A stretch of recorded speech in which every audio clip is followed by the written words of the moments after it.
আজকে বেপাকের প্রশ্ন নিয়ে যেই তথাকথিত মওদুদিবাদীরা, এই আমির হামজার মতো ব্যক্তিরা, আবুল বাশারের মতো ব্যক্তিরা, এদেরকে আমরা মোটামুটি আলেম মনে করতাম। এখন দেখতেছি এদের মাথায় সব গোবর আর গুড় হয়েছে। জোরে বলেন ঠিক না বেঠিক? এরা আজকে সাহাবায়ে কেরামকে সত্যের মাপকাঠি মানতে চায় না। বুঝতে হবে এরা মূলত আমার নবীকেও মানে না, এরা আল্লাহকেও মানে না। এজন্যই আমাদের আকাবের ওলামায়ে কেরাম এদের বিরুদ্ধে অনেক আগ থেকেই আমাদেরকে সজাগ করেছিল। মাঝেদি যদি আমরা ভুলে গেছি, আবার আমাদের জাগ্রত হওয়ার সময় এসেছে, এদেরকে বয়কট করার সময় এসেছে। সাহাবায়ে কেরামকে যে সত্যের মাপকাঠি মানে না, মূলত এটা না, এরা আমার নবীর সুন্নতকেও মানে না, এরা নবীর হাদিসকেও মানে না। যুগে যুগে যত বাতিল, যত ইসলাম বিরোধীরা বাংলাদেশে অবস্থান করেছে, এরাই সর্বপ্রথম ওই বাতিলদেরকে অংশগ্রহণ করেছে, সমর্থন করেছে। এই আহলে হাদিস তথাকথিত লামাযাবিদেরকে এই জামাত মওদুদিবাদীরাই প্রথম গ্রহণ করেছে। নোয়াখালী হুব্বে রাসূল সাল্লাল্লাহু আলাইহি ওয়াসাল্লাম কনফারেন্স এর সম্মানিত সভাপতি, উপস্থিত রয়েছেন হযরত উলামায়ে কেরাম, সামনে উপবিষ্ট ইসলাম প্রেমিক, দিন কায়েম প্রেমিক ওলামা, ছাত্র জনতা।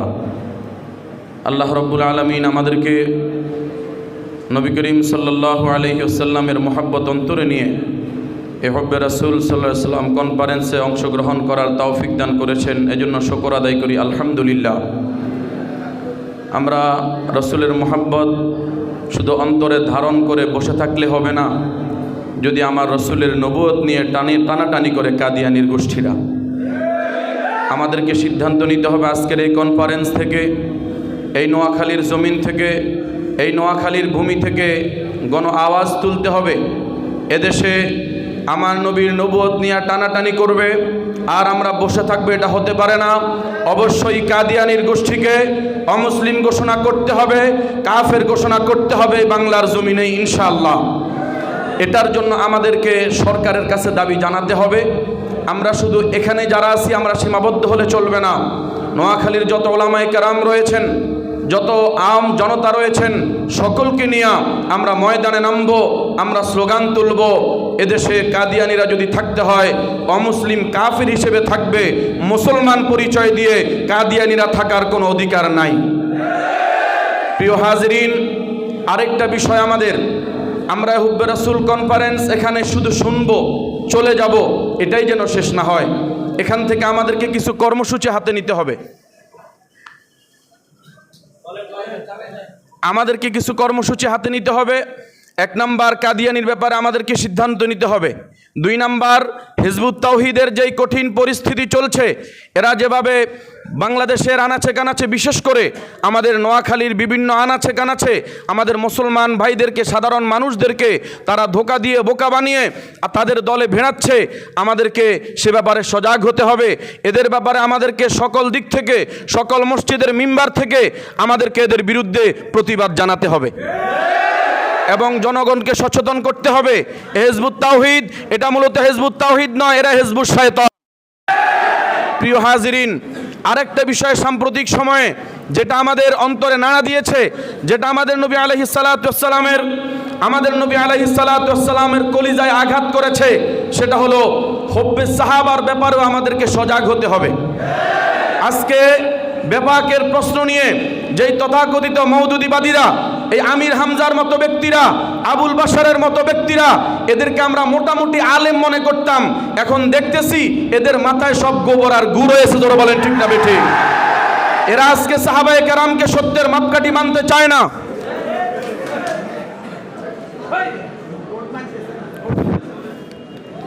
এরা আজকে সাহাবায়ে কেরামকে সত্যের মাপকাঠি মানতে চায় না।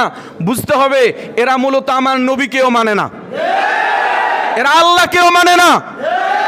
এজন্যই আমাদের আকাবের ওলামায়ে কেরাম এদের বিরুদ্ধে অনেক আগ থেকেই আমাদেরকে সজাগ করেছিল। মাঝেদি যদি আমরা ভুলে গেছি, আবার আমাদের জাগ্রত হওয়ার সময় এসেছে, এদেরকে বয়কট করার সময় এসেছে। সুতরাং জনগণের কাছে, আম সমাজের কাছে আমাদেরকে ব্যাপারে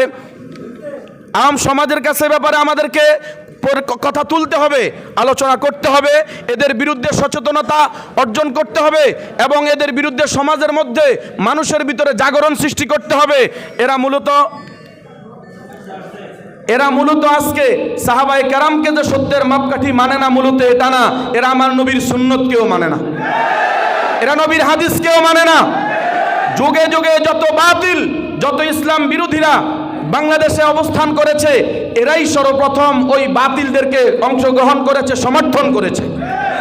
এই আহলে হাদিস তথাকথিত লামাযাবিদেরকে এই জামাত মওদুদিবাদীরাই প্রথম গ্রহণ করেছে। সুতরাং আমাদেরকে এই সার্বিক বিষয়গুলো আমাদেরকে সজাগ হতে হবে, আমাদেরকে এ ব্যাপারে সচেতন হতে হবে। আর আমি হুব্বে রাসূল কনফারেন্স থেকে আমি একটা পরামর্শ দিতে চাই এবং অনুরোধ জানাতে চাই।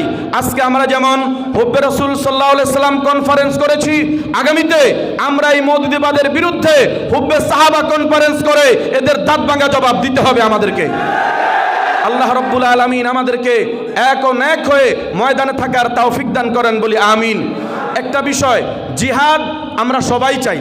এখানে জিহাদের ব্যাপারে কেউ আবার বিভিন্ন মন্তব্য করে কাউকে দূরে সরানোর কোনো সুযোগ নাই।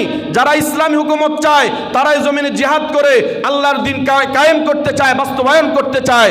সুতরাং আমরা যারা জিহাদ পিপাসু, আমরা যারা আমাদের আল জিহাদ ফি সাবিলুনা, আমাদের জিহাদ, এটাকে আমরা সবাই যদি গ্রহণ করতে চাই, এক হয়ে একাকার হয়ে কাঁধে কাঁধ মিলিয়ে হাতে হাত রেখে আমাদেরকে ময়দানে নেমে নাস্তিকদের বিরুদ্ধে, যারা আজকে চট্টগ্রামে আদালতের সামনে জয় শ্রীরামের স্লোগান দিচ্ছে, যারা আজকে সাহাবায়ে কেরামের বিদ্বেষ পোষণ করতেছে, যারা আজকে হিজবুত তাওহীদ নামে হিজবুত শয়তান বাস্তবায়ন করতেছে, এদের বিরুদ্ধে সবাইকে এক হয়ে ময়দানে নামতে হবে। কথা কোন ঠিক না বেঠিক?